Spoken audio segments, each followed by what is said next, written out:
Hi, today we'll talk about MVP. MVP is a term which has been heavily abused, heavily used, and heavily misunderstood, and sometimes very well understood. But no matter what's your orientation, MVP is a term that you definitely need to understand, and because you'll be using it in your day to day life very, very frequently. So, what exactly is MVP? Let's hear straight from Eric Ries. So, as per Eric Ries, the minimum viable product, that is MVP, is that version of a new product which allows a team to collect the maximum amount of validated learning about customers with the least effort. In the later part of the presentation, we'll be talking about MVPs and we'll be talking about, we'll be giving some examples of how different MVPs came about, and that will give you a decent enough idea. But essentially,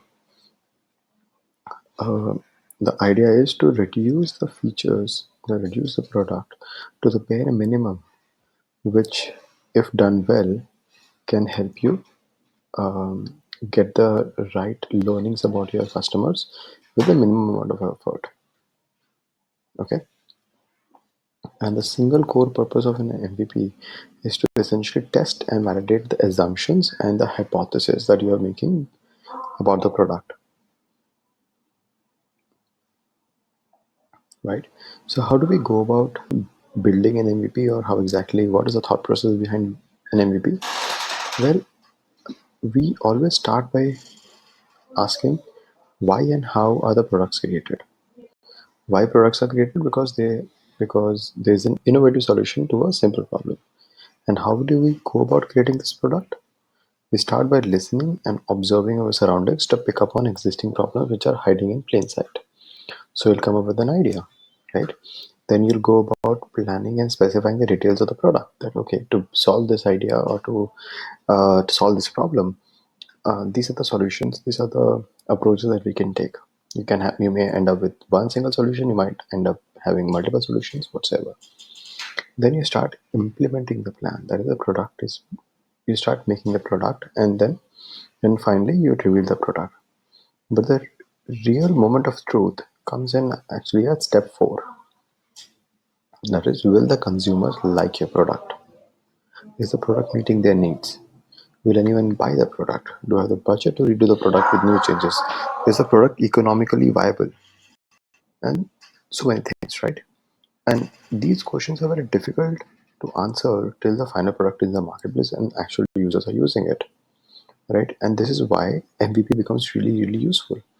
Sooner you do it, the faster you'll get the validations, and the faster your accuracy of your predictions about what customers actually need will be tested, right? um, it's a lot of work, to be very honest, and it is counterintuitive because most people would like to actually sit on the desk and imagine things, strategize, and so on. But in reality, they need to go out, they need to meet the people, they need to meet the customers, and that's a lot of grunt work. And that is why, despite knowledge of MVP is all around us and uh, has been preached for so long, but a lot of people just don't apply it in their day-to-day life. They just don't use it. And I would want all of you to focus on MVP, focus on the MVP thought process, and focus on actually going out in the market and actually talking to your customers as early as possible, not as late as possible. Right? So how MVP works? Let me give an example. So say a town has a shortage of land. Okay, and the residents are complaining of land shortage, and they need more. They have too much population, and that's why it's getting a lot of very crowded. So as a resident of this town, you suggested an idea to the town municipal of building high-rise buildings with multiple apartments, right? But you don't know if the residents of the town will buy these apartments.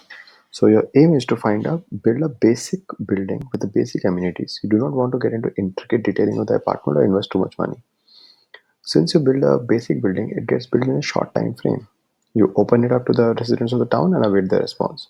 So now people begin to move into the building and start living in the building.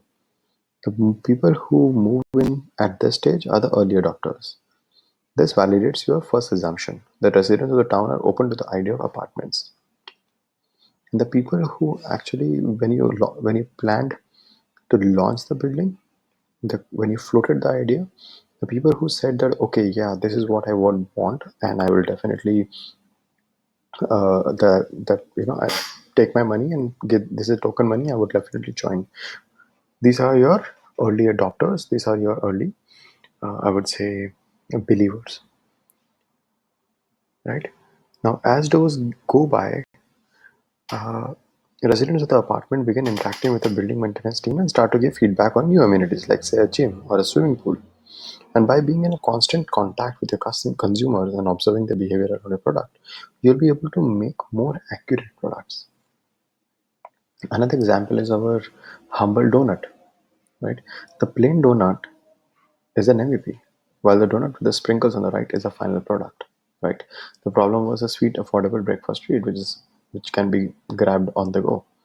And what should be the MVP? Well, it should be able to convince and retain early adopters. It satisfies basic expectations, easy to eat on the go, sweet, affordable, right?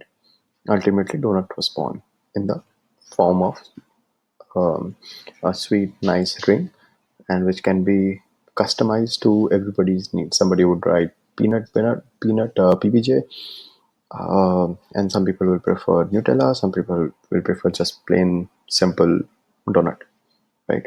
But there's something for everyone. So, what are the characteristics of MVP? Well,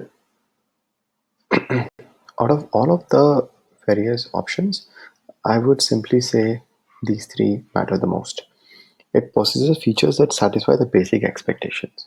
Okay, so at least it should be doing XYZ, because if the basic expectations are not there, then there's a good chance the consumers are not going to like it or will start blaming something or the other without realizing that.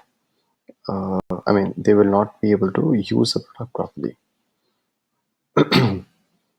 Secondly, they will be able to win the MVP is able to win the confidence of early adopters and retain them.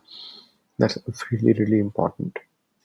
And that is why the first point is also very important, that to be able to win the confidence of early adopters, the MVP should have a basic expectations in place. For example, the MVP of a new car that you are building would at least have an engine, would at least have a decent seat, would at least have a decent steering wheel. So these are like the basic expectations of the car. If all of these is not there, you're just saying that, hey, look at the engine is so good. That's not going to kill. That's not going to kill it. And then finally, the MVP should be able to provide an iterative feedback mechanism to improve the product. Without the iterative feedback mechanism, there is no way to actually gauge or figure out whether what you built is actually being liked or not. So, what are the usefulness of MVP? Uh, Very simply, if you have designed a good MVP, it lowers the development cost. It ensures very, very fast go-to-market timelines for products. And finally, it also ensures the product being developed is truly desired by the audience. It's not completely a figment of imagination that, yeah, this is something which people will like or people will not like. But you actually have built something which people would love.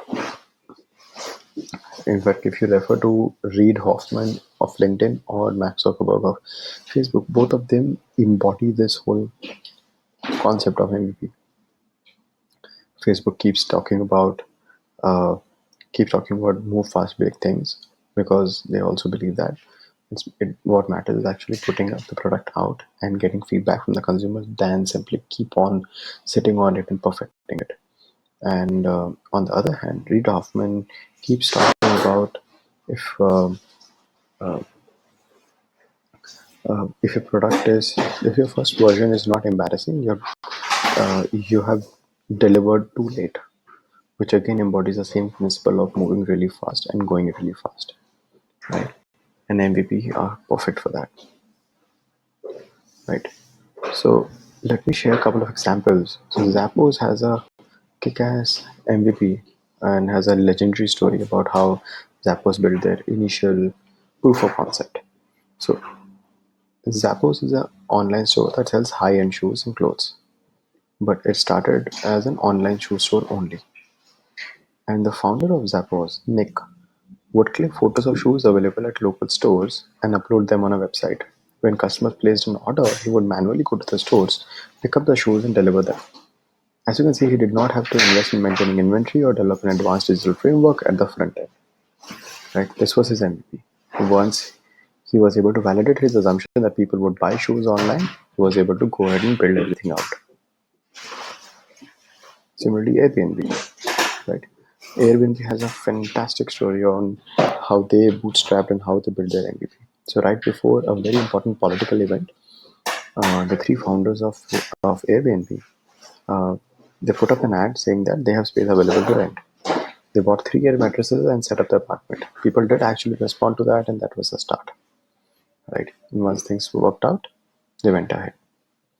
So there are plenty of awesome stories and awesome versions of MVPs that I've seen in the wild. I'll recommend that you guys do your own research and look at different MVP examples that people have shared online. So MVPs, it's easier said than done. Once you actually have an idea and you have a solution to that idea, how to pare it down to just the right set of features, which one to prioritize, which one not to prioritize, is a very difficult job. And that is why it's important to get into the mindset of constant iterative feedback and of the mindset that I am usually wrong. Let me see what the consumers are behaving. This is a fundamental shift in how you look at things, and that I believe is a much more tougher thing to do than actually building the MVP. I'll suggest in your own career and practice, start by doing the harder things. That is, shifting that mindset that I need to talk to my consumer right now, not after having built something. Just find out some way to talk to your consumers, and then build something out. Okay, thank you for now.